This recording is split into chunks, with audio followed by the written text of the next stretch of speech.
It can be hard to empathize with a fish because they are so different to us. But do they feel pain?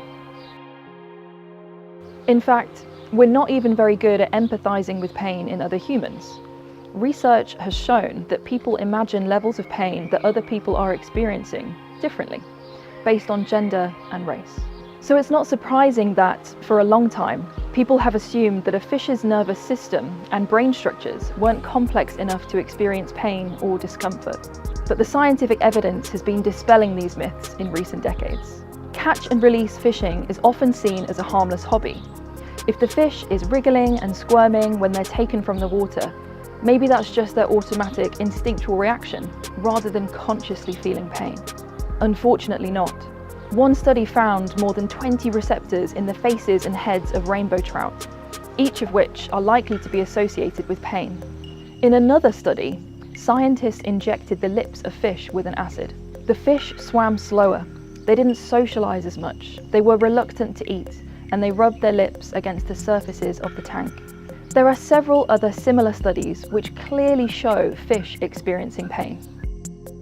Most wild-caught fish die by suffocating after they've been taken out of the water. Sadly, the evidence shows that this is painful for them. Stress hormones like cortisol increase when fish are out of the water, and this suffocation can take a very long time.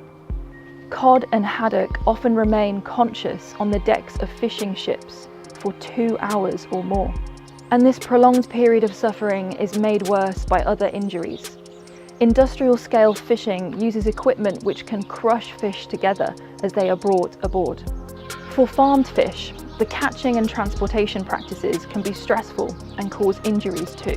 For other fishing techniques like pole and line, the fish's cheeks, lips, jaws are pierced with hooks, and large fishes are sometimes stabbed as they are brought on board. We experience pain through our nervous system. We've got a central nervous system in our spine and brain, and a peripheral nervous system in other parts of the body. Fish possess both of these nervous systems, with nerves and receptors all over their bodies, just like us.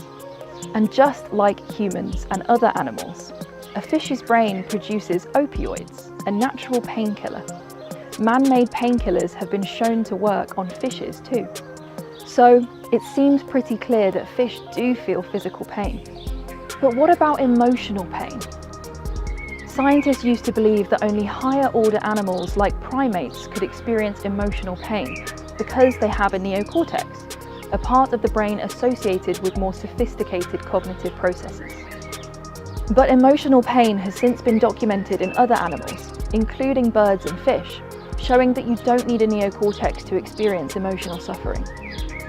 When hurt, fishes will rock back and forth, lose their appetite, become antisocial and withdrawn, and breathe quickly in the same way that we hyperventilate. So maybe it's time to think differently about the way we treat them.